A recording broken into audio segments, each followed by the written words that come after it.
माननीय अध्यक्ष महोदय, आपकी अनुमति से मैं राज्य के वर्ष 2023-24 के संशोधित अनुमान एवं वर्ष 2024-25 के लिए वार्षिक वित्तीय अनुमान प्रस्तुत कर रही हूँ। प्रदेश की जनता ने हमारी जन कल्याण की भावना में आस्था रख भ्रष्टाचार मुक्त सुशासन स्थापित करने तथा राजस्थान को अग्रणी विकसित राज्य बनाने के संकल्प में विश्वास जताते हुए हमें जनादेश प्रदान किया है।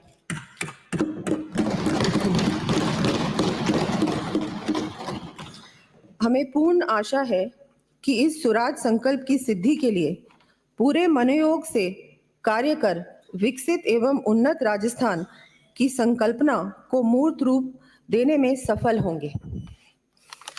प्रदेश को अग्रणी पंक्ति में लाने के लिए हम सबका साथ, सबका विकास, सबका विश्वास, सबका प्रयास व सबका कल्याण की सोच के साथ अथक परिश्रम कर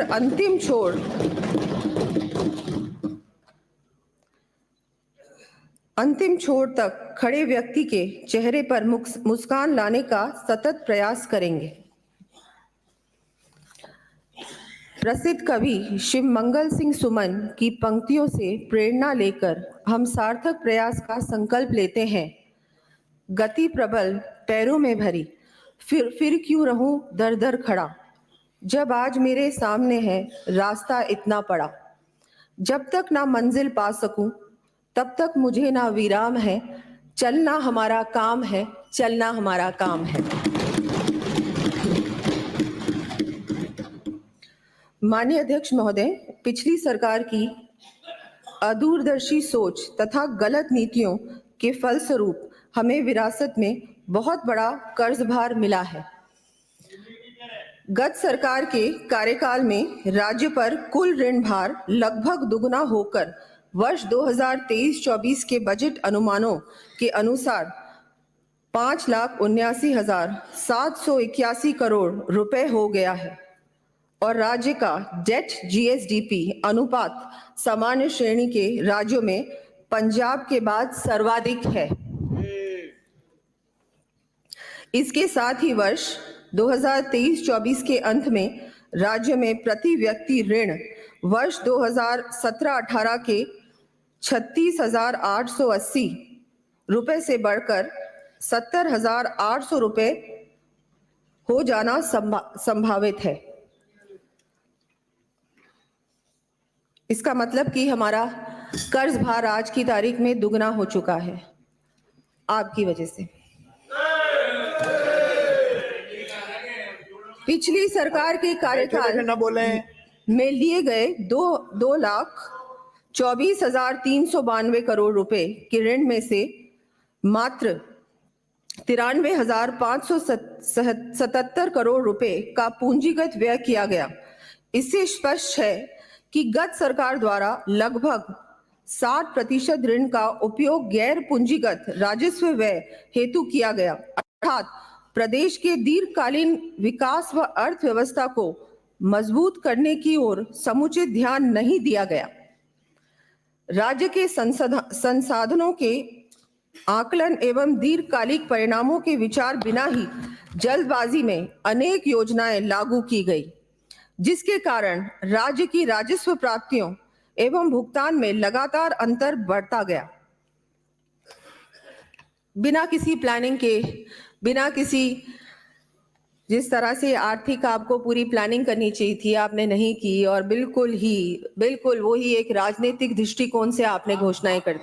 इसी का परिणाम है ये। आप बैठिए माननीय सदस्य, इसीलिए आज आप वहां बैठे और हम यहाँ। बजट मैं क्या बताऊंगी आपको, जनता ने जवाब दिया है। बजट सुनिए माननीय सदस्य, बैठिए, बिना अनुमति के खड़े नहीं होंगे। माननीय सदस्य, पूर्ववर्ती सरकार माननीय सदस्य बीच में नहीं, सुन लीजिए, उसके बाद आपका जब मौका आएगा बोलेंगे। आप बोलने तो दीजिए मुझे। आप बैठिए माननीय सदस्य, आप मुझे बोलने तो दीजिए, अभी तो शुरुआत है। अरे माननीय अभी तो सदस्य, शुरुआत है, ये बहस का आगे देखिए क्या क्या होता है। माननीय सदस्य, बहस का मुद्दा नहीं है, आप सुनिए।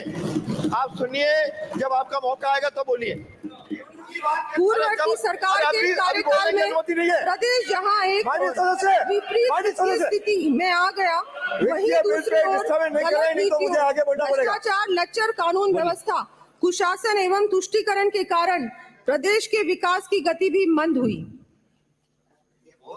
इन चुनौतीपूर्ण फिर बोल रहे हैं, अब आपकी बात आप बोले, सुनने में आपको दिक्कत क्यों है? बैठिए। सच्चाई है, सच्चाई। सदन की मर्यादाओं को भंग मत करिए। वित्त मंत्री जब बोल रहा हो, किसी को बोलने की अनुमति नहीं है, आपको नहीं है। बैठिए। मिस्टर बोरा, ये अंतिम चेतावनी दे रहा हूँ, इस सत्र में अंतिम चेतावनी दे रहा हूँ, मुझे ऐसा कदम उठाने के लिए मजबूर न करें। बैठिए।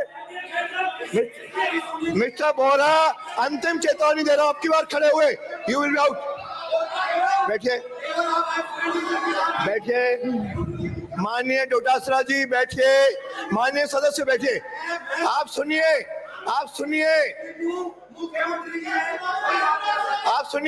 इन चिंतापूर्ण परिस्थितियों का सामना करते हुए आप सुनिए, उसके बाद जब आपका मौका आएगा तो बोलिए।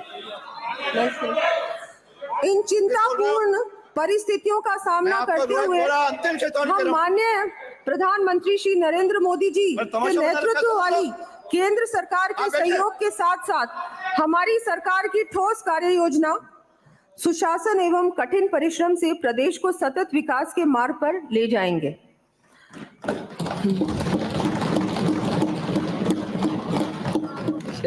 मैं माननीय सदन को यह भी आश्वस्त करना चाहूंगी कि राजस्थान को विकसित, समृद्ध, सशक्त एवं खुशहाल प्रदेश बनाने के लिए किसी भी प्रकार के संसाधनों की कमी नहीं आने दी जाएगी, क्योंकि अब डबल इंजन की सरकार है राजस्थान में।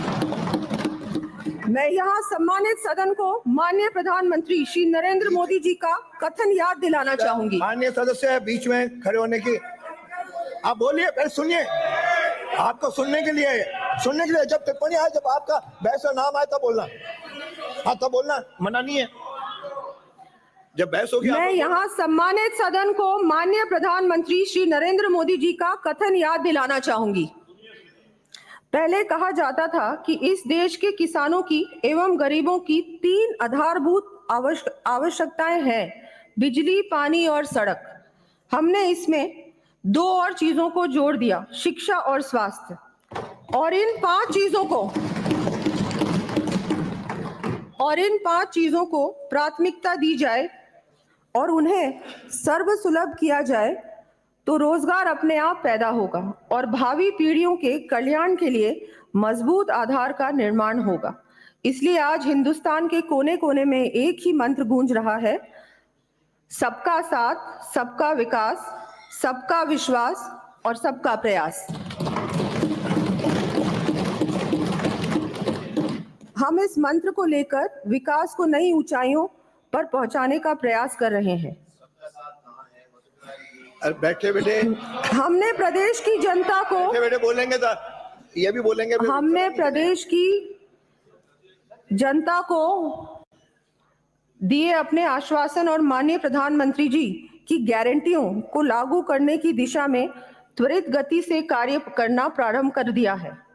माननीय मुख्यमंत्री जी ने समस्त गरीब परिवारों की महिलाओं को 450 रुपए में एलपीजी सिलेंडर देकर इस संकल्प को लागू कर लगभग 73 लाख परिवारों को राहत प्रदान की है।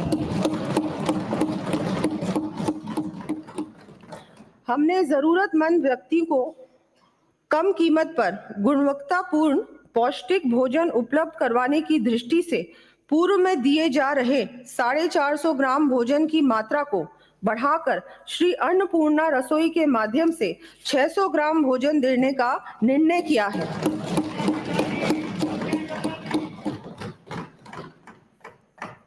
इस हेतु प्रति थाली राजकीय सहायता 17 रुपए से बढ़ाकर 22 रुपए की गई है।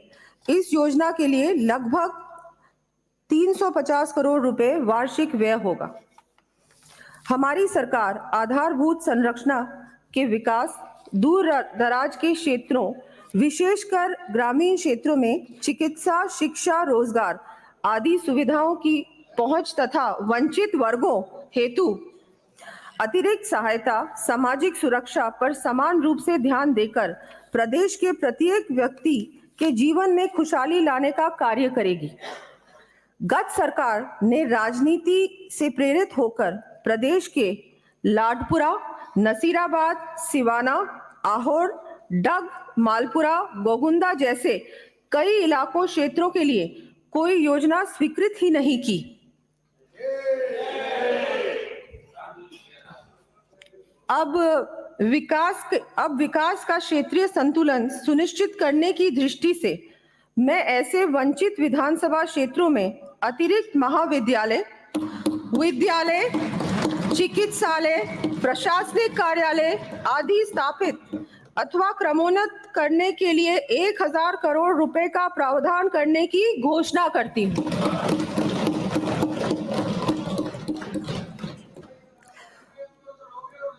प्रदेश की अर्थव्यवस्था को सुदृढ़ करने के लिए सड़कों का नेटवर्क रीढ़ की हड्डी की भूमिका निभाता है। सड़कों के उन्नयन एवं निर्माण में भी क्षेत्रीय भेदभाव स्पष्ट रूप से दिखाई देता है। अतः इस भेदभाव का निदान करने के लिए स्टेट रोड फंड में 1500 करोड़ रुपए का अतिरिक्त प्रावधान करने की घोषणा करती हूँ। पिछली सरकार के संपूर्ण कार्यकाल के दौरान कुप्रबंधन एवं भ्रष्टाचार के चलते राज्य में लगातार बिजली संकट की स्थिति बनी रही। ये आपने छोड़ा है हमारे लिए, हम इसको ठीक करेंगे पूरी तरह से। कुप्रबंधन आपका, ये हमको मिला है विरासत में, 5 साल का कुप्रबंधन। अरे आपके मंत्री पढ़ रही है भाई। केंद्र सरकार द्वारा वर्ष 2015 में बिजली कंपनियों की आर्थिक स्थिति सुधार कर उन्हें पुनः पटरी पर लाने के उद्देश्य से उदय योजना लाई गई थी।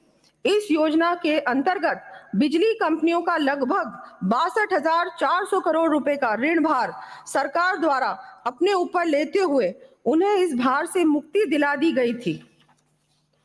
गत सरकार की नीतियों, ऊर्जा विभाग तथा बिजली कंपनियों की कार्यप्रणाली के कारण वर्तमान में डिस्कॉम्स पर लगभग 88,700 करोड़ रुपए सहित समस्त बिजली कंपनियों पर 1,39,200 करोड़ रुपए से अधिक का ऋण भार हो गया है। वर्ष 2022-23 के अनुसार राजकीय उत्पादन कंपनी की उत्पादन क्षमता लगभग 8,300 मेगावाट होने के उपरांत भी औसतन 4,800 मेगावाट अर्थात मात्र लगभग 55% क्षमता के साथ उत्पादन हो रहा है। इस कारण प्रदेश में समुचित बिजली उपलब्ध कराने के लिए महंगी बिजली एक्सचेंज से क्रय करनी पड़ रही है। वर्ष 2022-23 में 3,700 करोड़ रुपए से अधिक की बिजली एक्सचेंज से खरीदने के कारण यह अतिरिक्त वित्तीय भार राजकोष पर पड़ा। हम इस स्थिति से निपटने व बिजली कंपनियों में प्रोफेशनल एडमिनिस्ट्रेशन स्थापित करने के लिए समस्त आवश्यक कदम उठाएंगे। इस दृष्टि से प्रसारण निगम में केंद्र सरकार के ऊर्जा मंत्रालय द्वारा जारी दिशा निर्देशों के अनुरूप इनविट टीओटी लाने के साथ ही सभी बिजली कंपनियों निगमों का विशेषज्ञों की सहायता से बिजनेस प्लान तथा 10 वर्ष की अवधि ध्यान में रखते हुए रिसोर्स एडिक्वेसी प्लान बनाकर समयबद्ध रूप से लागू किया जाना प्रस्तावित है।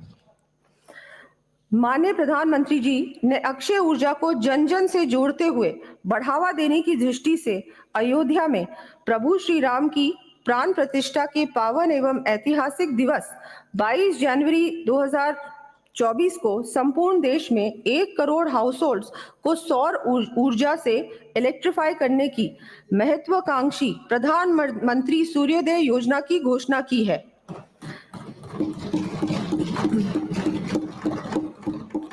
जैसा कि विदित है, राजस्थान में सोलर इंसोलेशन देश में सर्वाधिक है। ऐसी स्थिति में इस योजना का लाभ प्रदेशवासियों को अधिकाधिक प्राप्त हो, इस हेतु ऊर्जा विभाग में पीएमयू प्रोजेक्ट मॉनिटरिंग यूनिट का गठन कर 5 लाख से अधिक घरों पर सोलर प्लांट स्थापित करने का लक्ष्य रखा जाना प्रस्तावित है, जिससे ऐसे परिवारों को प्रति माह 300 यूनिट तक बिजली निःशुल्क मिल सकेगी।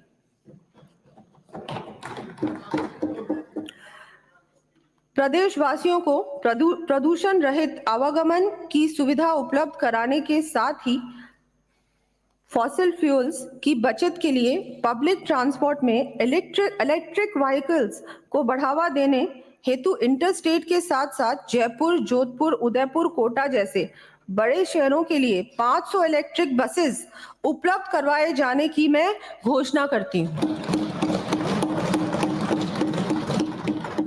साथ ही जयपुर शहर की ट्रैफिक कंजेशन संबंधी समस्याओं का निदान करने की दृष्टि से जयपुर मेट्रो का विस्तार टोंक रोड के साथ सीतापुरा, अंबाबाड़ी से होते हुए विद्याधर नगर तक के रूट पर करने के लिए डीपीआर तैयार करवाई जाएगी। माननीय सदन के साथ ही प्रदेश की जनता में भी यह विदित है कि गत सरकार के कार्यकाल में जल जीवन मिशन के अंतर्गत न सिर्फ भारी भ्रष्टाचार हुआ एवं गुणवत्ता संबंधी भी बहुत अधिक शिकायतें प्राप्त हुई, बल्कि परियोजना के इम्प्लीमेंटेशन की गति भी अत्यधिक धीमी थी। इस कारण हमारे प्रदेश का जेजेएम कवरेज में संपूर्ण देश में 33वां स्थान था।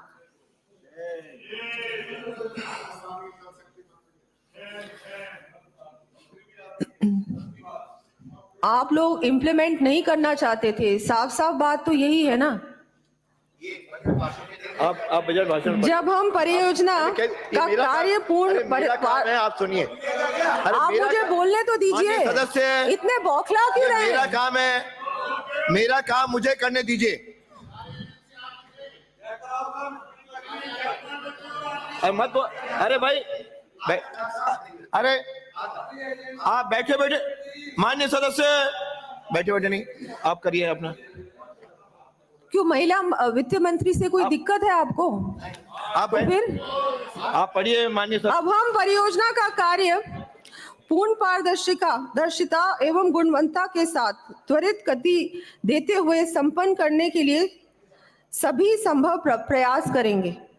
इस क्रम में योजना के अंतर्गत आगामी वर्ष 25 लाख ग्रामीण परिवारों को नल से जल उपलब्ध कराया जाएगा। इस कार्य हेतु लगभग 15,000 करोड़ रुपए व्यय किया जाना प्रस्तावित है।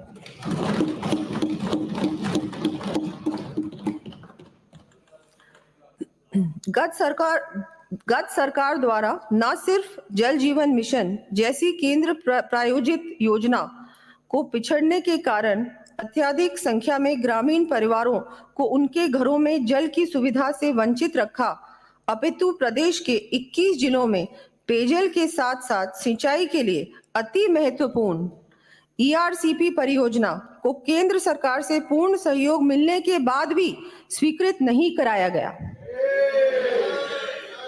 इससे गत सरकार की नीयत और कार्यप्रणाली की स्पष्ट झलक मिलती है। माननीय प्रधानमंत्री जी के निर्देशन एवं माननीय केंद्रीय जल शक्ति मंत्री की पहल पर अब हमने केंद्र सरकार के जल शक्ति मंत्रालय द्वारा ईआरसीपी परियोजना को रिवर लिंकिंग प्रोजेक्ट्स में सम्मिलित कर स्वीकृति किए जाने के लिए राज्य एवं केंद्र सरकार के मध्य एमओयू को साइन कर शीघ्र प्रारंभ करने का मार्ग प्रशस्त किया है। सदन आप इससे भी खुश नहीं है, वंचित रखना चाहते हैं। माननीय विपक्ष नेता सुनिए, 21 जिलों को पानी से, पीने के पानी से, सिंचाई के पानी से, आपको इसमें दिक्कत क्या है? माननीय सदस्य बैठिए। आप तो कर नहीं पाए। अरे माननीय सदस्य, आप ये 10वीं बार खड़े हुए हो। माननीय सदस्य, योर 10th टाइम आज खड़े हुए हो, ये बर्दाश्त नहीं होगा। सदन के माध्यम से मैं ईआरसीपी परियोजना को त्वरित गति से इम्प्लीमेंट करने की दिशा में इस महत्वपूर्ण कदम को उठाने के लिए माननीय प्रधानमंत्री जी, माननीय केंद्रीय जल शक्ति मंत्री जी एवं माननीय मुख्यमंत्री जी को धन्यवाद ज्ञापित करना चाहूंगी।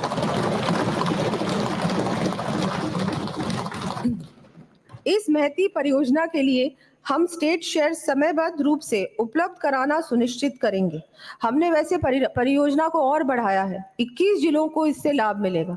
ये तो मुझे लगता है इतनी बड़ी बात है, आपको तो खुश होना चाहिए। आपको इससे आपत्ति? अरे आपका जब मौका है बोलना ना, मना थोड़ी है। जनता देख रही है, जनता देख रही है। माननीय धारीवाल जी, जब आपका मौका है आपको बोलने देंगे। आप बैठिए, आपका जब भी मौका आए आपको बोलने देंगे नियमों के अनुसार। अभी इनका भाषण सुनिए। अरे आपको क्या, आप सुना नहीं क्या? आपने माननीय सदस्यों को जानकर खुशी होगी कि अब केंद्र सरकार के सहयोग से इस परियोजना को और वृहद रूप देते हुए उपलब्ध पानी की मात्रा बढ़ाई जाएगी तथा पूर्व में अनुमानित परियोजना के लिए आवश्यक राशि 37,250 करोड़ रुपए 37,250 करोड़ रुपए को बढ़ाकर लगभग 43,000 करोड़ रुपए की परियोजना इंप्लीमेंट की जाना प्रस्तावित है। हमने इसको बढ़ाया है।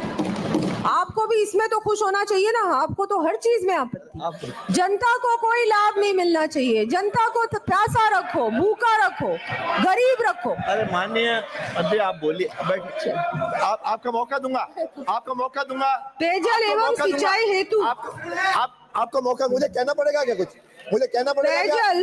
पेयजल एवं सिंचाई हेतु निर्मित की जा रही सुनना पड़ेगा परियोजना के साथ साथ छोटे स्तर पर सदस्य, अरे सुनना है तो सुनिए, नहीं तो राजो।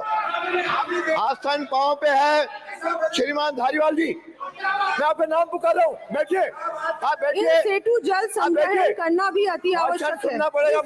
हमारी सरकार के पिछले कार्यकाल में जल संग्रहण एवं संरक्षण के लिए मुख्यमंत्री जल स्वावलंबन अभियान की शुरुआत की गई थी।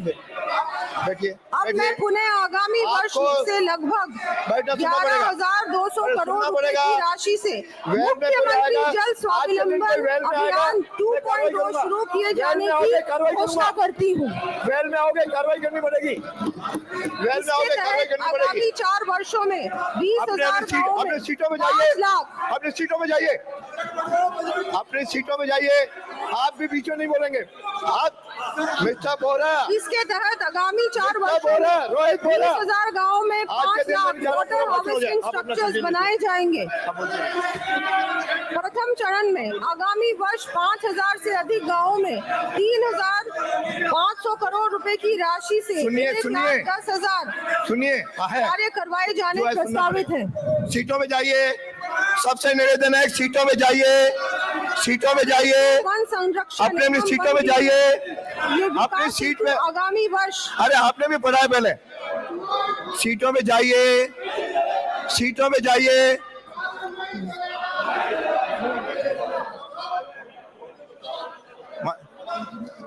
आप एक मिनट, मुख्यमंत्री जी कुछ कह रहे हैं। माननीय अध्यक्ष जी, मैं आग्रह करना चाहता हूं कि एक महिला बजट पढ़ रही है, आपको लगना चाहिए। और अरे सुनिए, आपको ये दिक्कत नहीं होनी चाहिए। आप पहले सुनिए, बैठिए, मर्यादा की बात, कृपया बैठिए। आप मर्यादा की बात करते हैं, थोड़ा मर्यादा में हमको भी बैठे देखना चाहिए। देखिए, ये बजट है, ये कोई बहस नहीं है। और मैं आपसे ये कह रहा हूं कि एक महिला बजट पढ़ रही है, आपको उसका प्रोत्साहन करना चाहिए, ऐसे नहीं। अरे बैठिए, सदन के नेता जब खड़े हो आप, मैं दूंगा। मैं माननीय सदन के नेता से कहना चाहूंगा, माननीय मंत्री जी, कि हमें महिला के बजट पढ़ने से कोई ऐतराज नहीं है, और महिला भी हमारे प्रदेश की उप मुख्यमंत्री है। आप महिला क्यों कह रहे हैं? आधी आबादी का नेतृत्व कर रही है। मैं दूसरी बात और कहना चाहता हूं। माननीय वित्त मंत्री हैं, हम तो हमारी माननीय वित्त मंत्री हैं, इसीलिए मैं आपसे कह रहा हूं मानिए कि महिला वित्त मंत्री हैं और वो बजट पढ़ रही हैं, आपको थोड़ा शांति से बजट को सुनना चाहिए। हर बात अरे धारीवाल जी, आप सीनियर हैं। सदन के नेता, अरे सदन के नेता खड़े हो, सदन के सुनिए, नेता, फिर आपको मौका सुनिए, बैठिए। सुनिए धारीवाल जी, माननीय सदस्य धारीवाल जी, सदन धारीवाल के जी नेता जब सुनिए। खड़े हो या विपक्षी नेता खड़े हो, कोई नहीं खड़ा होगा। धारीवाल जी आप सुनिए, मैं आपसे ये कह रहा हूं, आप इस सदन के सीनियर हैं, आप इस सदन के सीनियर हैं। क्यों बैठा दिए? आपसे अरे जो आप नए नेता लोग बोल हैं रहे कुछ भाई। शिक्षा भी अरे आपके लेंगे, नेता बोल रहे हैं। आप शिक्षा दीजिए। आप सदन के सीनियर हैं, ऐसे नहीं होता है, अरे बैठ, जब खड़े हैं तो आप बैठिए। ऐसे नहीं होता है। उन मर्यादाओं अरे को अरे सुनिए, नहीं, आप बैठिए। आप ऐसा मत करिए। पहली बात चुन क्या होगा? ये सदन की गर्मा, बैठिए। सदन की गर्मा हम सबका रखना आवश्यक है। अरे सदन, ये सदन है।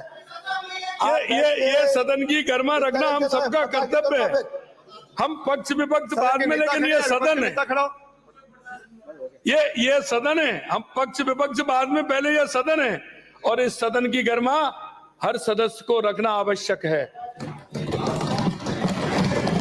हमारी माननीय महिला वित्त मंत्री बजट पढ़ रही हैं, आपको कहना है वो आपको मौका मिलेगा। बैठे बैठे श्रीमान, और आपको ये ऐसे थोड़ी है। रोहित बोहरा, अंतिम चेतावनी दे रहा हूँ। तमाशा बना रखा है तुमने सदन को। अन्य अध्यक्ष जी, सदन का आप अपने सदस्यों को संभालिए, नहीं तो आई विल कॉल हिम। माननीय अध्यक्ष जी, बात एक महिला की नहीं है। पहले तो मैं सदन के नेता को ये कहना चाहूंगा, हम महिलाओं का पूरा सम्मान करते हैं। आप एज ए फाइनेंस मिनिस्टर यहाँ पे बीच में नहीं बोलेंगे। आप बजट पढ़ रही हैं। बात यह है कि हम तो देश की जो हमारी वित्त मंत्री है वो भी महिला है, उनका बजट सुन रहे हैं, ऐसी बात नहीं है। बात यह है कि सदन की जो परिपाटी, अरे भाई बैठिए, अरे अरे बैठिए, अरे बैठिए, ये आप इसको, अरे माननीय सदस्य, अरे माननीय सदस्य, अरे माननीय सदस्य, माननीय सदस्य आसन पाओगे, माननीय सदस्य, अरे बैठिए, इसका मेरा काम है। माननीय अध्यक्ष महोदय, एक मिनट, अभी अरे आपका नेता बोल रहा है। अध्यक्ष जी, पहले भी मैंने कहा था आपसे, ये यहाँ पे जो चुन के लोग आए हैं, जनता ने तो चुन के भेज दिए, लेकिन ये सदन की मर्यादा नहीं रख रहे हैं। आपके और आज भी जो बात, इधर भी कई लोग नहीं रख रहे, आज भी जो बात, मैं ये कहना चाहूंगा, समझाइए, हमारे सदस्यों की मेरी जिम्मेदारी है, सबकी हमारे सदस्य जो बोल रहे हैं ना, पक्ष की भी है विपक्ष की भी है। आप वित्त मंत्री जी जो है, अरे ये मेरा काम है ना, अरे ये मेरा काम है, ये मेरा, आपको किसने कहा खड़े होने के लिए? मिस्टर रफीक खान। माननीय अध्यक्ष जी, 2 मिनट बोलिए। आप बजट पढ़िए, जो आपको लिखा हुआ दिल्ली से आया वो आप पढ़ लीजिए। आप अलग से टिप्पणी इसमें बजट के अंदर नहीं कर सकते। ठीक, ये परिपाटी नहीं है। आप खूब बोलिए, सुनिए, मुख्यमंत्री जी खूब बोलिए, मंत्री जी राज्यपाल के अभिभाषण पे जो आप लोगों को बोलना था वो बोल लिए। ये राज्यपाल का अभिभाषण नहीं है, ये बजट है। अब पढ़िए, बजट वही पढ़ना पड़ेगा जो इसके अंदर लिखा हुआ है। आप पढ़ने देंगे तभी तो पढ़ूंगी। आप बीच में इंटरप्ट करेंगे तो मैं कैसे पढ़ूंगी? आपके मंत्री पढ़ रही है। अगर आप इंटरप्ट नहीं करेंगे मैं तो बिल्कुल ओवर टाइम पढ़ती हूँ। आप अपने मंत्री को नहीं सुन रहे? चलिए आप पढ़िए, माननीय वित्त मंत्री जी। हम कभी बीच में नहीं बोलेंगे, आप पढ़िए अपना।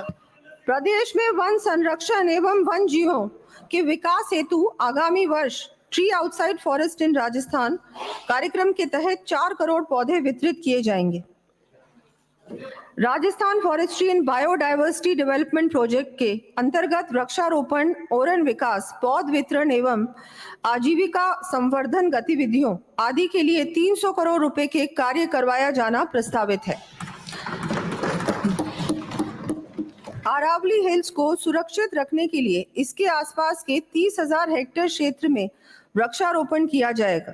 गोडावन संरक्षण हेतु टनल निर्माण का कार्य प्रारंभ कराया जाएगा। ब्लैक बॉक्स हेतु जसवंतगढ़ नागौर में हैबिटेट डेवलपमेंट के कार्य करवाए जाने प्रस्तावित है।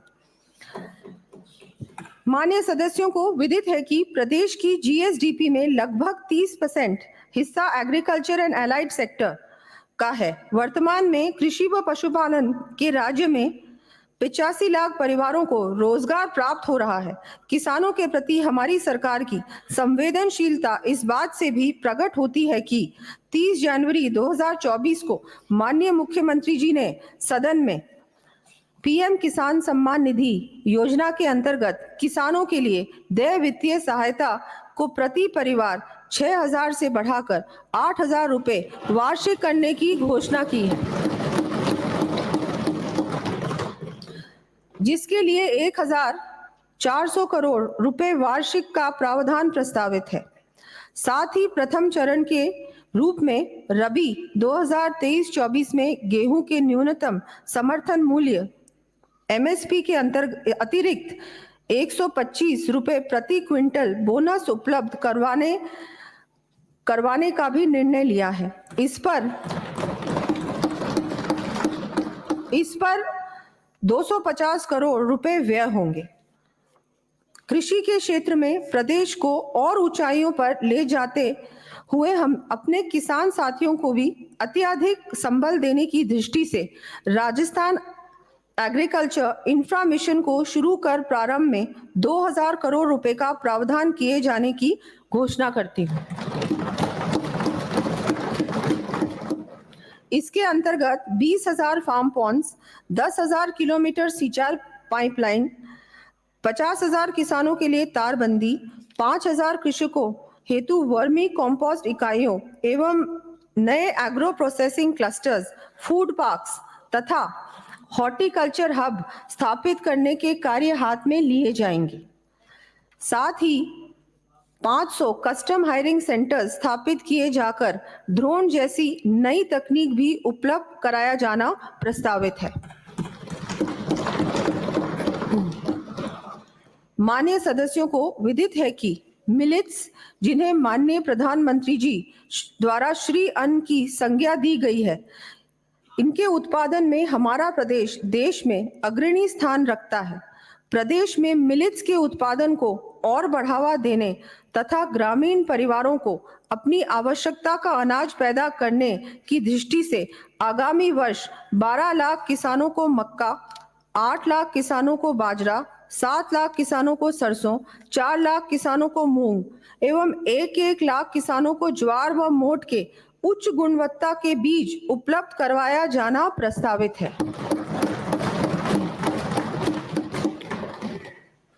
ग्रामीण अंचल में निवासरत परिवार अपनी आजीविका के लिए कृषि के साथ साथ डेयरी उत्पादन पर भी अत्यधिक निर्भर है।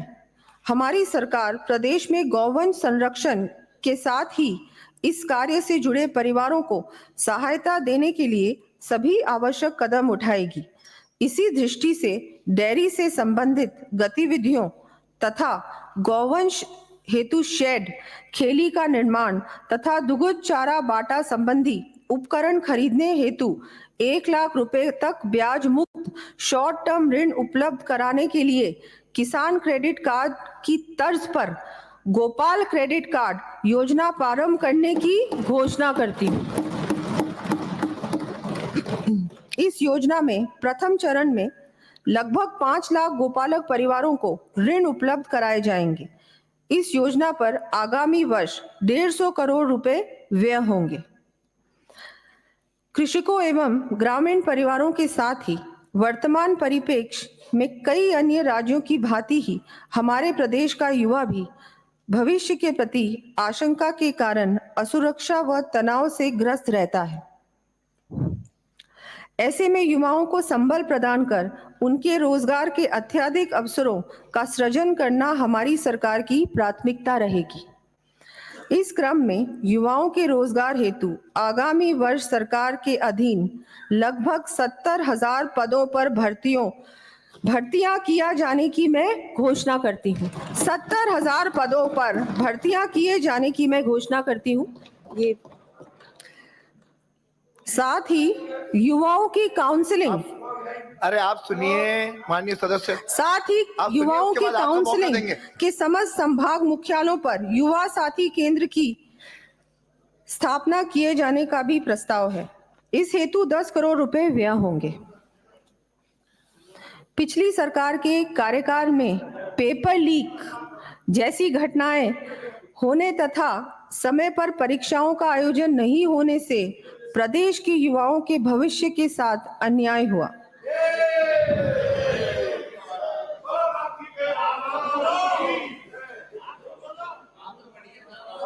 आप कंटिन्यू। इससे युवाओं में गहरा असंतोष है। हमने सरकार बनाते ही पेपर लीक जैसी घटनाओं की रोकथाम एवं दोषियों को सजा दिलाने के लिए स्पेशल इन्वेस्टिगेशन टीम का गठन कर कार्रवाई प्रारंभ कर दी है। हम युवा हमारे प्रदेश के कर्णधार हैं। उनके भविष्य को सुरक्षित रखने की दृष्टि से उन्हें एम्प्लॉयबल बनाना हमारी प्राथमिकता है। इसके लिए प्रत्येक संभाग में रोजगार मेलों तथा उच्च शिक्षण संस्थानों में कैंपस प्लेसमेंट के आयोजन के साथ साथ स्किल डेवलपमेंट ट्रेनिंग प्रोग्राम्स कराए जाएंगे।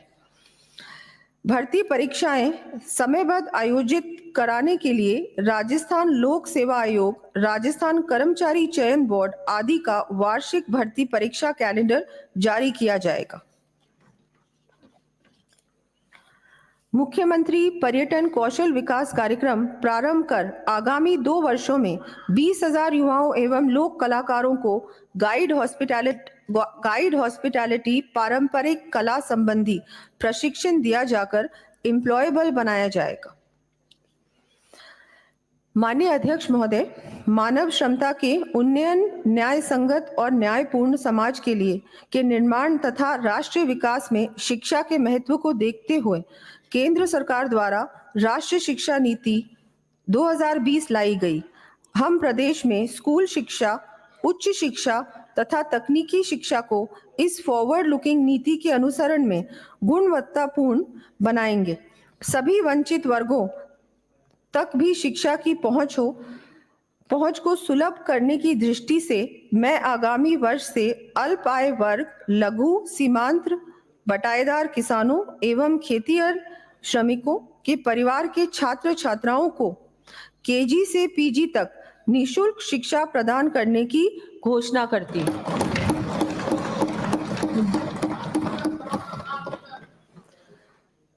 प्रदेश की राजकीय शिक्षण संस्थाओं में शिक्षा एवं शिक्षण का बेहतर वातावरण उपलब्ध कराने की दृष्टि से भवनों के रिपेयर, कक्षों एवं बालिका टॉयलेट्स के निर्माण तथा विभिन्न विभागों के अंतर्गत संचालित हॉस्टल्स एवं रेजिडेंशियल स्कूल्स में सुविधाओं के उन्नयन तथा रिपेयर व मेंटेनेंस कार्यों हेतु 250 करोड़ रुपए का प्रावधान प्रस्तावित है।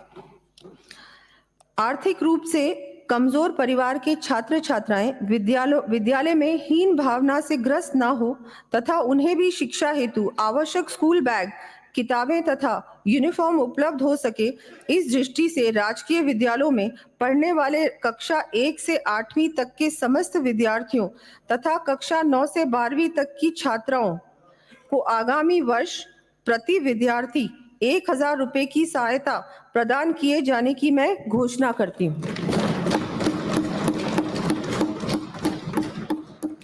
इस प्रकार लगभग 70 लाख विद्यार्थी लाभान्वित हो सकेंगे।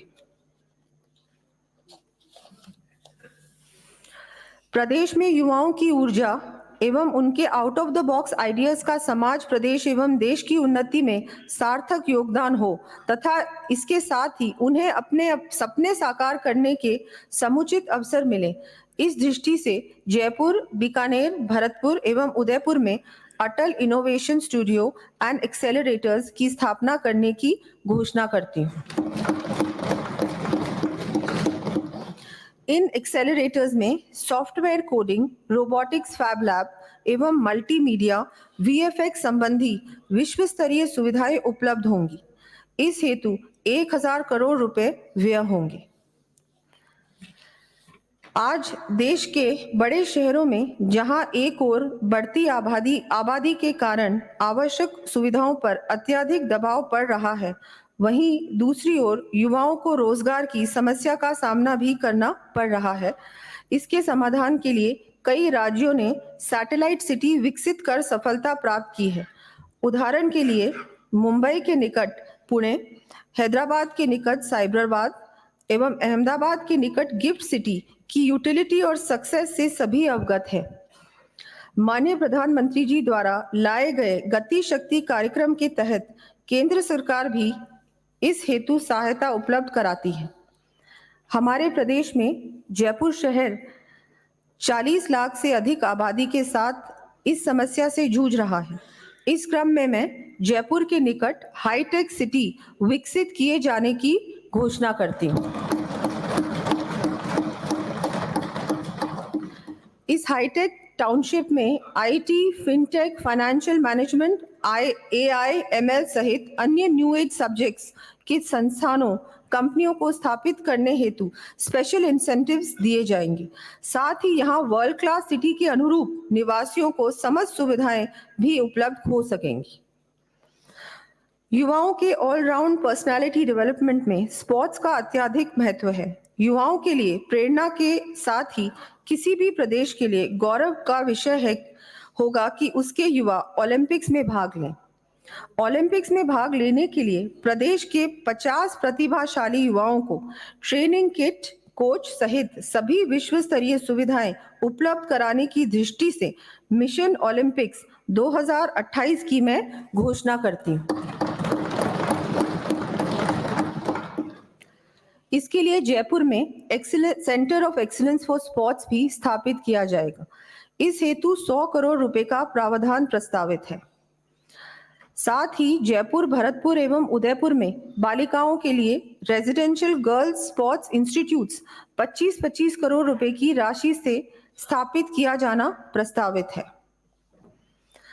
माननीय अध्यक्ष महोदय, जैसा कि विदित है, हमारी केंद्र की सरकार ने महिला सशक्तिकरण की दिशा में ऐतिहासिक कदम उठाते हुए 20 सितंबर 2023 को संसद तथा विधानसभा में महिला आरक्षण का प्रावधान करने हेतु नारी शक्ति वंदन अधिनियम पारित किया है।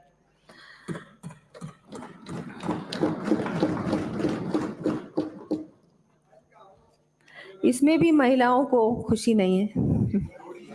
अब यह हमारा दायित्व है कि बालिकाओं को प्रारंभ से ही माननीय सदस्य, अब यह हमारा दायित्व है कि बालिकाओं को प्रारंभ से ही समुचित शिक्षा एवं संबल प्राप्त हो, जिससे वह उन्नति के पथ पर अग्रसर होकर समाज, देश की प्रगति में अपना योगदान दे सकें। इसी दिशा में एक और कदम बढ़ाते हुए गरीब परिवारों की बालिकाओं के जन्म पर 1 लाख रुपए का सेविंग बॉन्ड प्रदान करने हेतु लाडो प्रोत्साहन योजना प्रारंभ किए जाने की मैं घोषणा करती हूँ।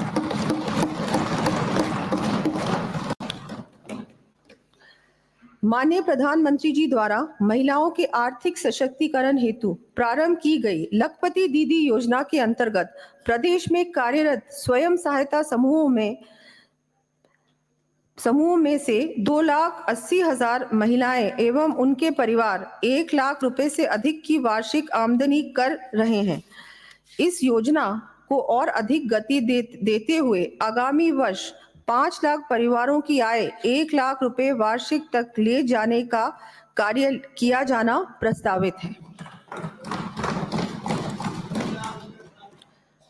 वर्तमान में प्रधानमंत्री मातृ वंदन योजना के अंतर्गत गर्भवती महिलाओं को प्रथम बच्चे के लिए 2 किश्तों में 5,000 रुपए दिए जाने का प्रावधान है।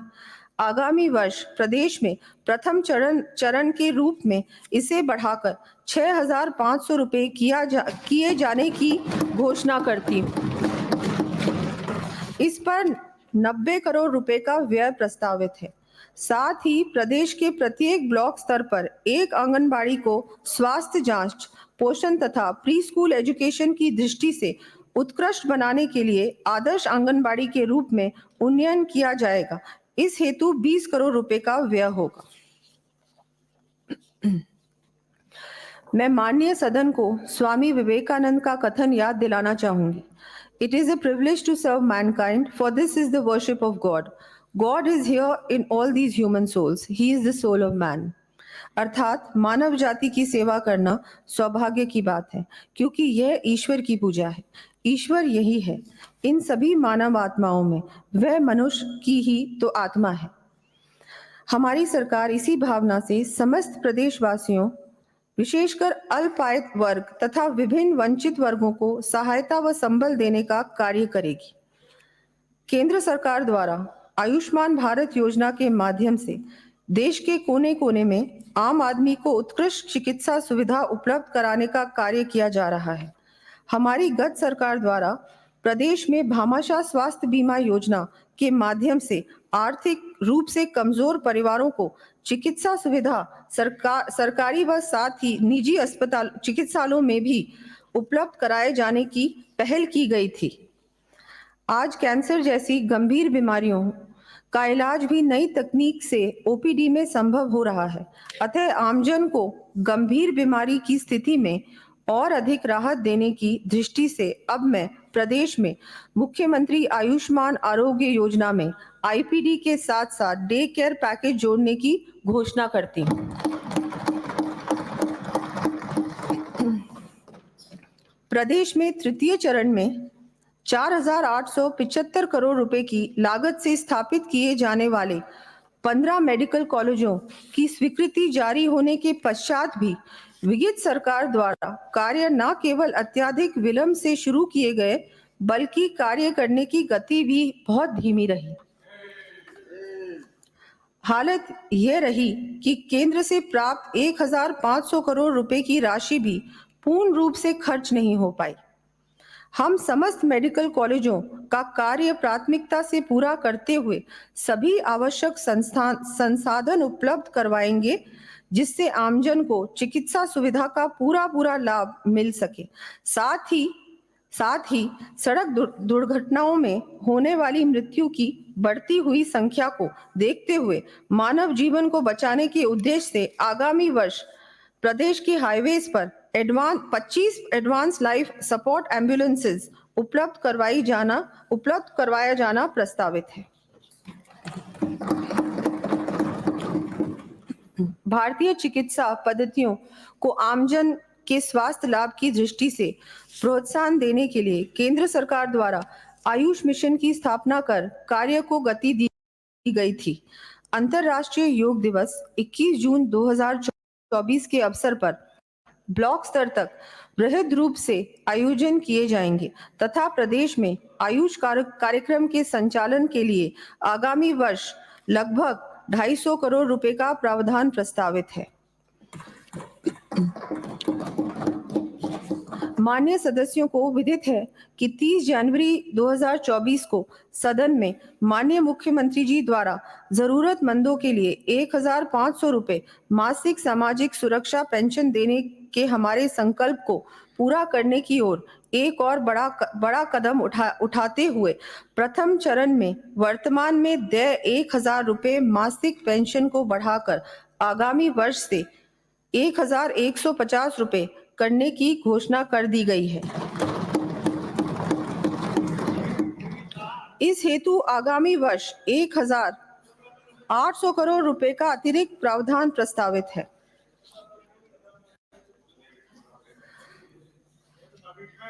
हम सभी श्रमिकों, स्ट्रीट वेंडर्स तथा लोक कलाकारों द्वारा सामना की जाने वाली कठिनाइयों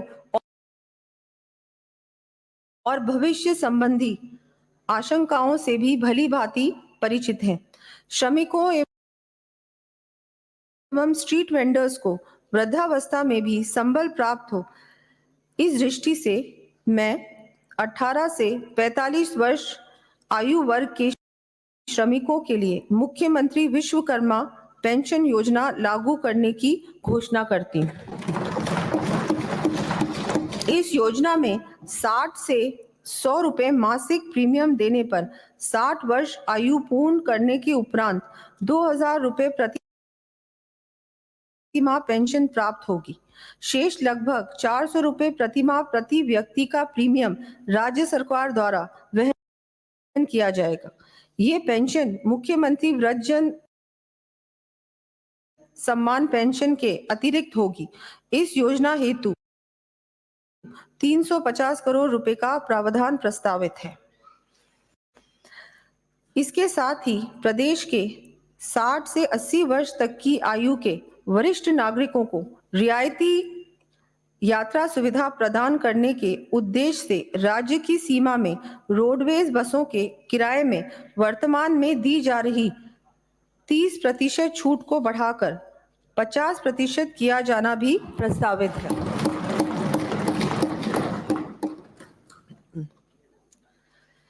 दिव्यांगों को समाज की मुख्य धारा में लाने के लिए उनके कौशल विकास, शिक्षा तथा चिकित्सा सुविधाओं में वृद्धि आवश्यक है। इसके लिए जयपुर में कंपोजिट रीजनल सेंटर की स्थापना के साथ ही फिजियोथेरेपी, स्पीच थेरेपी आदि सुविधा प्रदान करने के लिए सभी जिला मुख्यालयों पर डिस्ट्रिक्ट डिसेबिलिटी रिहैबिलिटेशन सेंटर्स भी स्थापित किए जाने प्रस्तावित है।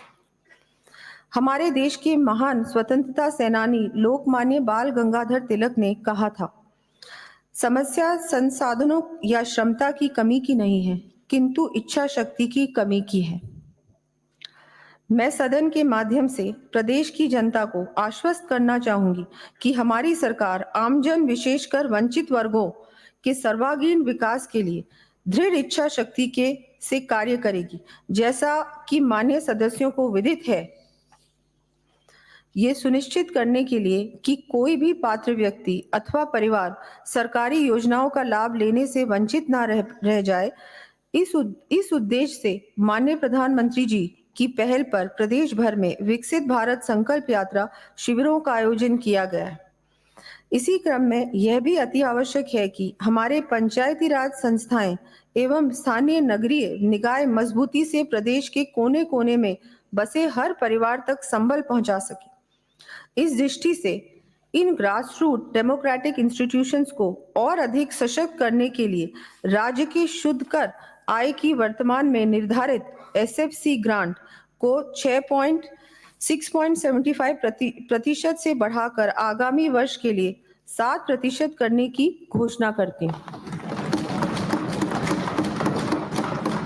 इस प्रकार वित्तीय वर्ष 2024-25 में इन इंस्टीट्यूशंस को 316 करोड़ रुपए की वृद्धि के साथ कुल अनुमानित ग्रांट 8,864 करोड़ रुपए मिल सकेंगे।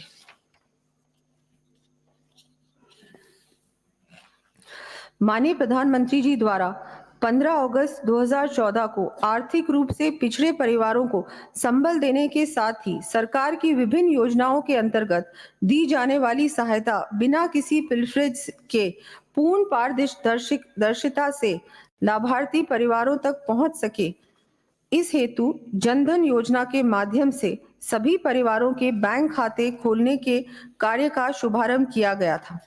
इसी क्रम में वर्ष 2015-16 में केंद्र सरकार के बजट के अंतर्गत जेएम ट्रिनिटी अर्थात जनधन आधार मोबाइल को जोड़ते हुए डायरेक्ट बेनिफिट ट्रांसफर तथा डिजिटल पेमेंट की मजबूत नींव संपूर्ण देश में रखी गई। इसी कड़ी में प्रदेश में हमारी गत सरकार ने इसे भामाशाह योजना के नाम से इम्प्लीमेंट किया तथा पूर्ववर्ती सरकार द्वारा इसका नाम बदलकर जनाधार कर दिया। हमारी सरकार इस कार्यक्रम को artificial intelligence, machine learning, data cloud जैसी नई तकनीक का प्रयोग कर और आगे ले जाने के लिए कटिबद्ध है। असहाय एवं जरूरतमंद परिवारों का smart system service management with artificial intelligence and real time system के माध्यम से स्वतः चिन्हीकरण कर उन्हें अवगत कराते हुए स्वीकृति एवं बेनिफिट ट्रांसफर को त्वरित पारदर्शी ऑनलाइन प्रक्रिया से करने के लिए राजस्थान अनुग्रह सेवा प्रादायिकी अधिनियम लाने की घोषणा करती हूँ। इस हेतु 150 करोड़ रुपए से अधिक आईटी आधारभूत संरचना का निर्माण किया जाना प्रस्तावित है।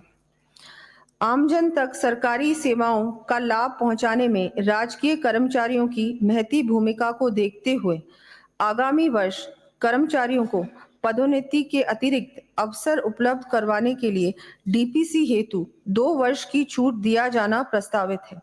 साथ ही कार्मिकों को वेतन तथा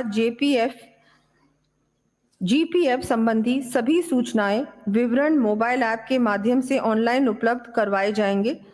रिटायरमेंट के बाद भी कार्मिकों को समस्याओं का सामना ना करना पड़े, इस दृष्टि से रिटायरमेंट डे पर ही पेंशन परिलाभों पर एवं पारिवारिक पेंशन की स्वीकृतियां ऑनलाइन जारी की जाएंगी। पारिवारिक पेंशनर्स को घर से ही डिजिटल लाइफ सर्टिफिकेट प्रस्तुत करने की सुविधा प्रदान की जाएगी।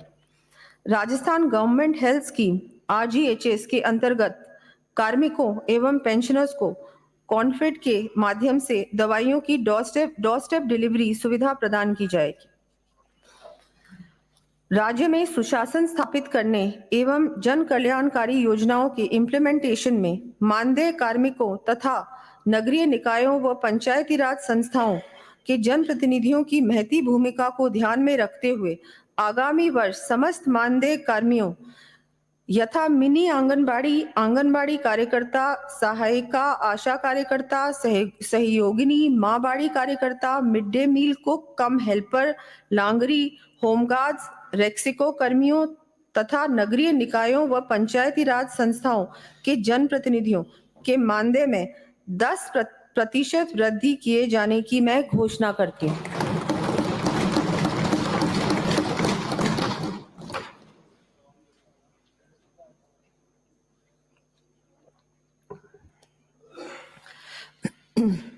माननीय सदस्य इससे सहमत होंगे कि किसी भी प्रदेश की खुशहाली के लिए वहां की कानून व्यवस्था मजबूत होनी आवश्यक है। राजस्थान की संपूर्ण देश में शांति प्रिय प्रदेश के रूप में विशिष्ट पहचान रही थी। गत सरकार के कार्यकाल में लच्चर कानून व्यवस्था एवं आपराधिक घटनाओं पर अंकुश लगाने में नाकामी के चलते नकल माफिया, बजरी माफिया आदि पनपने के साथ ही अपराधियों के हौसले भी बुलंद हुए तथा प्रदेश की छवि भी खराब हुई। इससे आपराधिक घटनाओं में लगातार बढ़ोतरी के साथ ही वर्ष 2020 से प्रदेश में महिलाओं के विरुद्ध अपराध, दुष्कर्म, बच्चों, SC/ST के विरुद्ध अपराधों की संख्या में भी निरंतर वृद्धि देखी गई।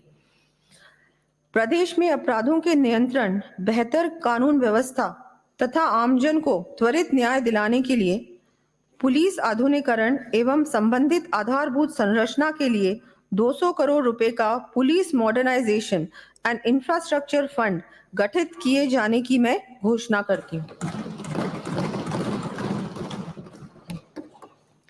नवसृजित 34 पुलिस थानों में परिवादियों की त्वरित सुनवाई तथा सहयोग हेतु साइबर हेल्प डेस्क तैयार की जाएंगे।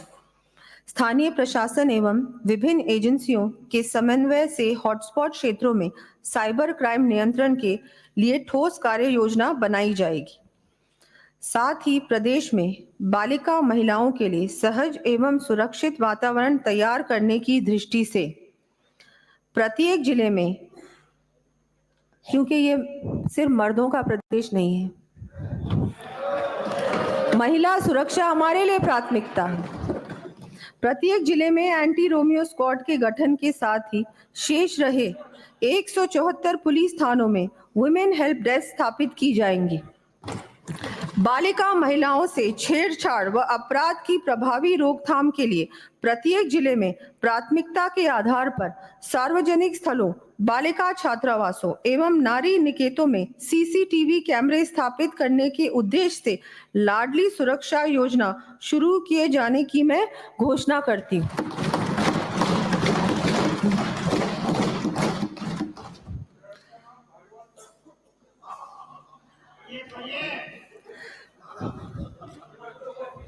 बालिकाओं को रानी लक्ष्मीबाई आत्मरक्षा प्रशिक्षण अभियान के तहत सेल्फ डिफेंस का प्रशिक्षण दिया जाता है। बालिकाओं को इस प्रशिक्षण को अधिक से अधिक संख्या में लेने हेतु प्रोत्साहित करने के लिए सेल्फ डिफेंस की उच्चतम श्रेणी ब्लैक बेल्ट को स्पोर्ट्स कोटा के अंतर्गत सम्मिलित करने की घोषणा भी करती हूँ। वर्ष 2008-9 में हमारी सरकार द्वारा वर्ष 1975-77 के दौरान आपातकाल के समय लोकतांत्रिक मूल्यों के लिए संघर्षरत व्यक्तियों को सम्मान एवं सहायता देने की दृष्टि से मीसा, DRI आदि बंदियों हेतु लोकतंत्र सेनानी सम्मान पेंशन योजना लागू की गई थी। गत सरकार ने इस योजना को वर्ष 2019 में बंद कर दिया। हमारी सरकार ने इस योजना को पुनः बहाल करते हुए 20,000 रुपए पेंशन एवं 4,000 रुपए चिकित्सा सहायता के रूप में दिए जाने का निर्णय लिया है। यह योजना सतत रूप से संचालित रहे तथा लोकतंत्र सेनानियों को सम्मान के साथ ही निर्बाध रूप से पेंशन प्राप्त होती रहे, इस दृष्टि से राजस्थान लोकतंत्र सेनानी सम्मान निधि अधिनियम लाया जाना प्रस्तावित है। हम राजस्थान को विकास एवं खुशहाली के पथ पर तीव्र गति से आगे ले जाने के साथ ही प्रदेश के गौरवशाली विरासत को सुरक्षित करने तथा पारंपरिक लोक कलाओं से जुड़े कलाकारों को संबल प्रदान करने के कार्य को भी प्राथमिकता देंगे। मान्य सदस्यों को जानकर आश्चर्य होगा कि गोविंद देव जी मंदिर जयपुर, मानगढ़ धाम बांसवाड़ा, मेहंदीपुर बालाजी दौसा, रणकपुर जैन मंदिर पाली, डिग्गी कल्याण जी टोंक, वेनेश्वर धाम डूंगरपुर, रामदेवरा जैसलमेर, तेजाजी मंदिर खरनाल नागौर, देवनारायण जी असीन भीलवाड़ा, मचकुंड धौलपुर, जल देवी मंदिर रेलमगरा राजसमंद जैसे असीम आस्था केंद्रों के सौंदर्यकरण, ब्यूटिफिकेशन एवं वहां सुविधाएं विकसित करने के लिए गत सरकार ने घोषणा तो की, किंतु हकीकत में कोई भी कार्य नहीं किया। अब मैं इन आस्था स्थलों के साथ साथ गोवर्धन परिक्रमा मार्ग पर स्थित पूछड़ी का लोटा डीग, श्री बड़े मथुरेश जी कोटा, त्रिनेत्र गणेश जी रणथंभौर सवाई माधोपुर आदि को सम्मिलित करते हुए प्रदेश के ऐसे 20 मंदिरों आस्था केंद्रों के विकास कार्य आगामी वर्ष में 300 करोड़ रुपए की राशि से करवाए जाने की घोषणा करती हूँ।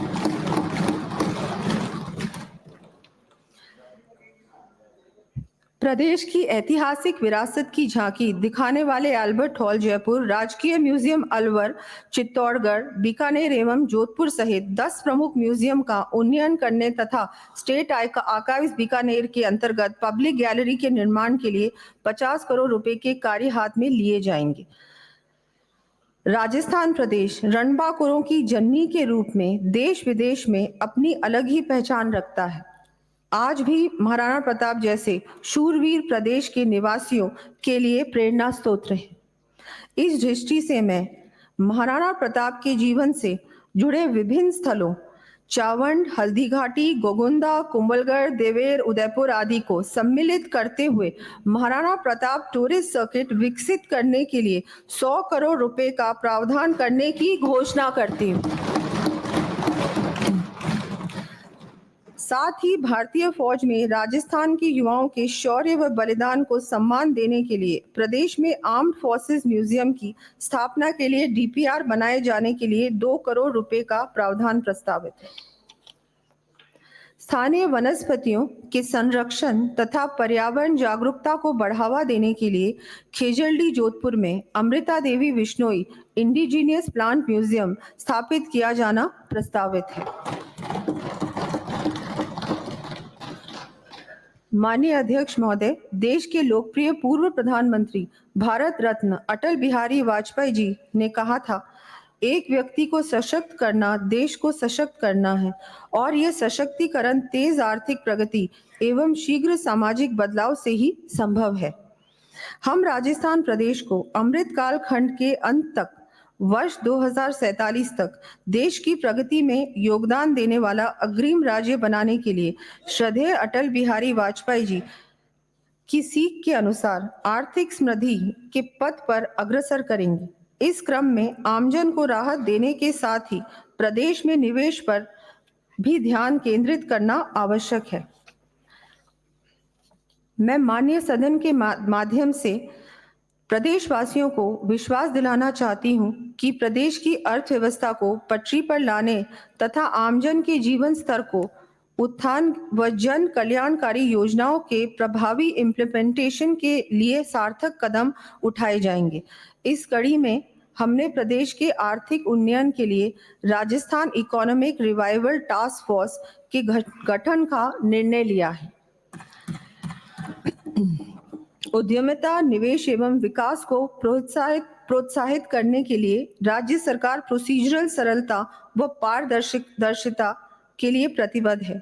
इसको ध्यान में रखते हुए एमनेस्टी योजनाएं प्रस्तावित की जा रही हैं, जो 31 जुलाई 2024 तक प्रभावी रहेंगी।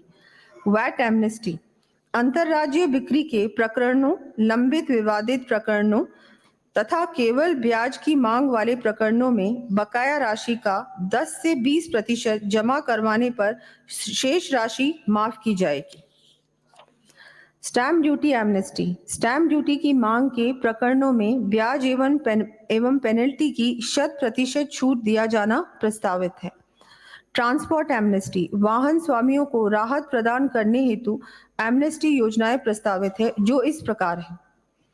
टैक्स एमनेस्टी, नष्ट हो चुके वाहनों पर नष्ट होने की दिनांक के बाद के समस्त कर एवं उस कर पर देय पेनल्टी ब्याज की छूट प्रदान की जाएगी। नष्ट हो चुके वाहनों के अतिरिक्त अन्य वाहनों पर 31 मार्च 2023 तक के बकाया कर जमा कराने पर देय पेनल्टी ब्याज की छूट प्रदान की जाएगी।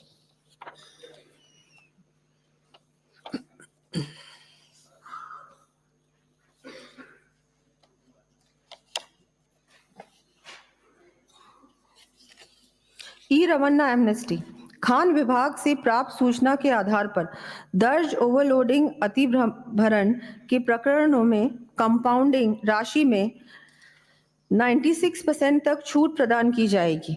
End of life vehicles amnesty, पंजीकृत वाहन स्क्रैपिंग सुविधा केंद्र पर 1 वर्ष तक स्क्रैप करवाए जाने वाले एंड ऑफ लाइफ व्हीकल्स का स्क्रैप किया जाने तक बकाया कर को एकमुश्त जमा कराने पर देय पेनल्टी ब्याज में छूट प्रदान की जाएगी। एनर्जी एमनेस्टी, 31 मार्च 2023 से पूर्व कटे हुए कनेक्शन वाले कृषि विद्युत उपभोक्ताओं द्वारा मूल बकाया राशि 6 बाय-मंथली किश्तों में जमा कराने व कृषि श्रेणी के अतिरिक्त अन्य श्रेणी के उपभोक्ताओं द्वारा संपूर्ण मूल बकाया राशि एकमुश्त जमा कराने पर उनकी समस्त ब्याज एवं पेनल्टी राशि माफ की जाएगी।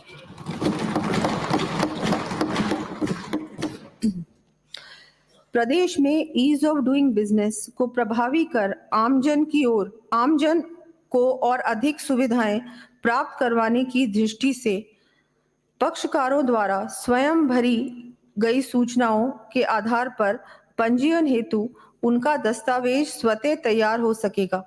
इसके साथ ही आवश्यक सभी सूचनाएं एवं जीआईएस आधारित डीएलसी स्वयं पक्षकार द्वारा अपलोड करने की सुविधा भी मोबाइल ऐप के माध्यम से दी जानी प्रस्तावित है।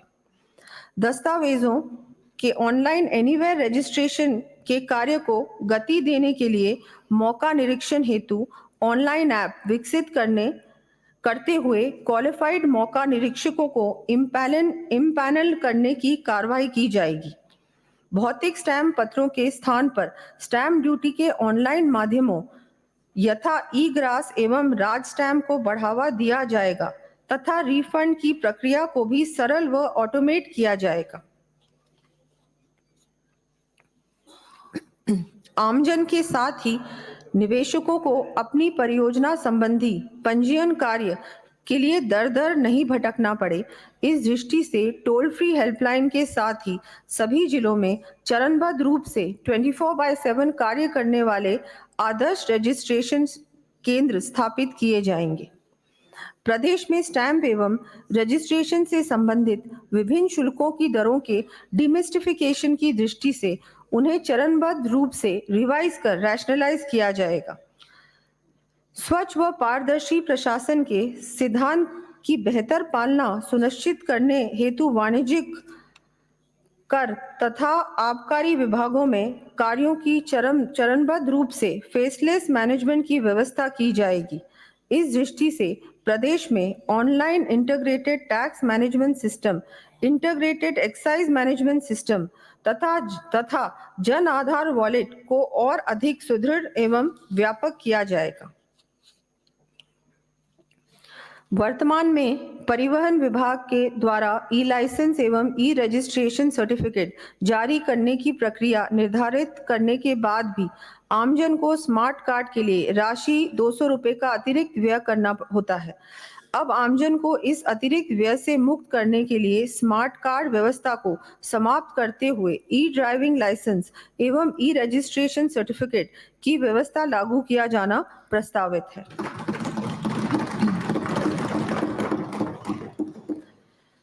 वाहन स्वामियों के वाहनों के फिटनेस टेस्ट की सुविधा को सुगम करने के लिए अपने पंजीकरण के जिले में ही फिटनेस करवाए जाने की बाध्यता को समाप्त कर एनीवेयर फिटनेस टेस्ट की व्यवस्था लागू की जानी प्रस्तावित है।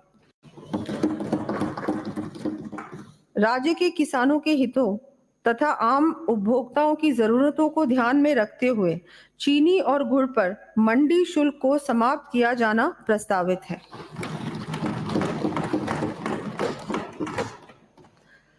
प्रदेश में गत सरकार द्वारा 19 नवंबर 2019 को पुणे भूमि पर लैंड टैक्स लगाने के कारण प्रदेश के उद्यमियों तथा निवेशकों को हुई कानूनी एवं वित्तीय समस्याओं का समाधान करने एवं उन्हें राहत देने की दृष्टि से मैं लैंड टैक्स समाप्त करने की घोषणा करती हूँ।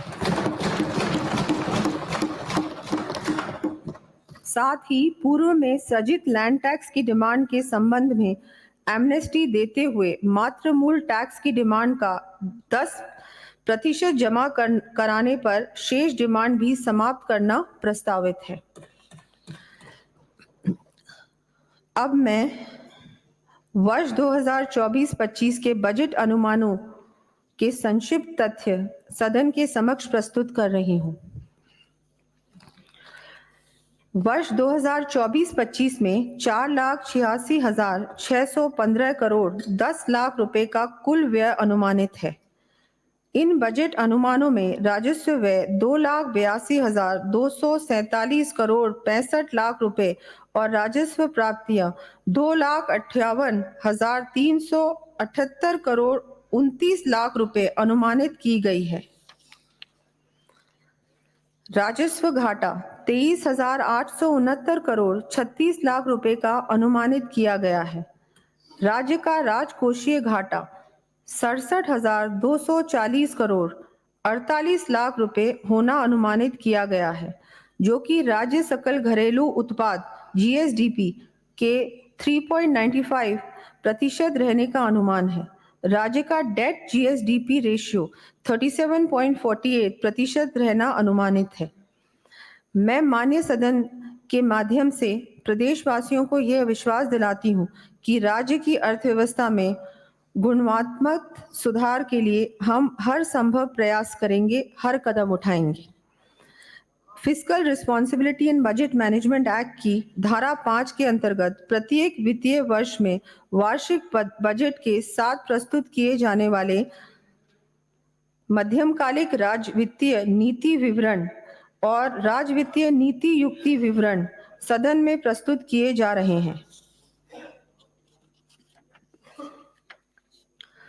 वर्ष 2024-25 के वार्षिक वित्तीय विवरण तथा अन्य बजट पत्रों के साथ कुछ अधिसूचनाएं जारी की जा रही हैं तथा अनुदान मांगे भी प्रस्तुत की जा रही हैं। चूंकि आगामी लोकसभा चुनाव के कारण बजट प्रस्तावों पर विधानसभा में चर्चा कराकर 31 मार्च 2024 से पूर्व वार्षिक बजट पारित कराया जाना संभव नहीं है। अतः मैं वित्तीय वर्ष 2024-25 के पहले 4 महीनों के लिए यथा 31 जुलाई 2024 तक व्यय हेतु लेखा अनुदान का प्रस्ताव प्रस्तुत कर रही हूँ। इस लेखा अनुदान में मांग संख्या 9, निर्वाचन मांग संख्या 36, आपदा प्रबंधन एवं सहायता तथा मांग संख्या 41, जन स्वास्थ्य अभियांत्रिकी के लिए पूरे वर्ष के लिए अपेक्षित राशि की मांग की गई है, क्योंकि इन मदों में होने वाला व्यय सामयिक है और इन्हीं महीनों में अधिक व्यय होने की संभावना है तथा इस व्यय को स्थगित नहीं किया जा सकता। लेखा अनुदान की अवधि यथा 31 जुलाई 2024 के पूर्व ही सदन के समक्ष परिवर्तित बजट अनुमान व प्रस्ताव प्रस्तुत कर दिए जाएंगे।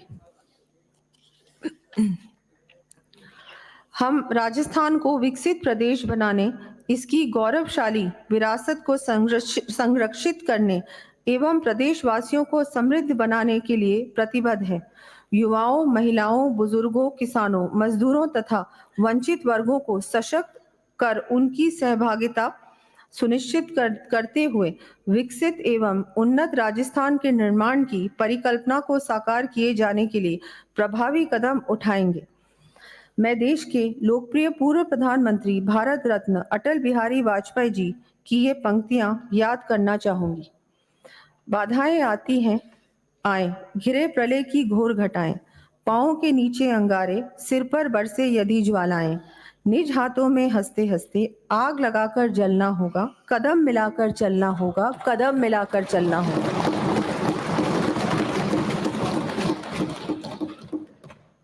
अब मैं लेखा अनुदान प्रस्तावों को स्वीकृत करने के अनुरोध के साथ माननीय सदन के समक्ष अनुमोदनार्थ प्रस्तुत करती हूँ। जय हिंद, जय श्री राम।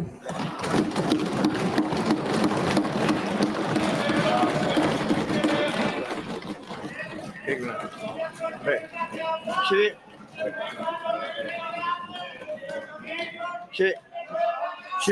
श्रीमती बैठिए। श्रीमती दिया कुमारी, वित्त मंत्री, राजस्थान राज्य के आय व्यय अनुमान वर्ष 2024-25 का उपस्थापन करेंगी तथा उसे सदन की मेज पर रखेंगी।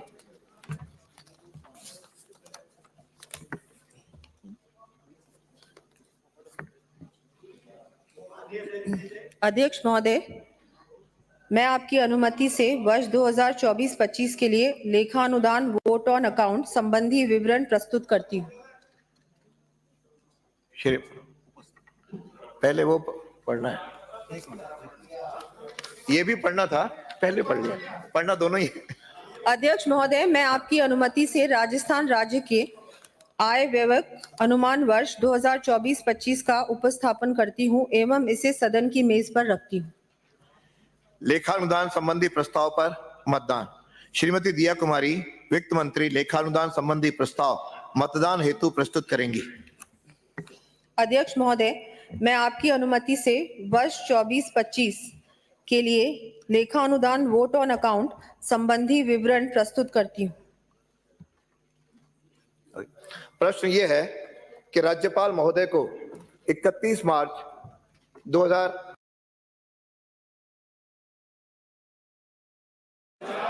कर दिया। अध्यक्ष महोदय, मैं प्रस्ताव करती हूँ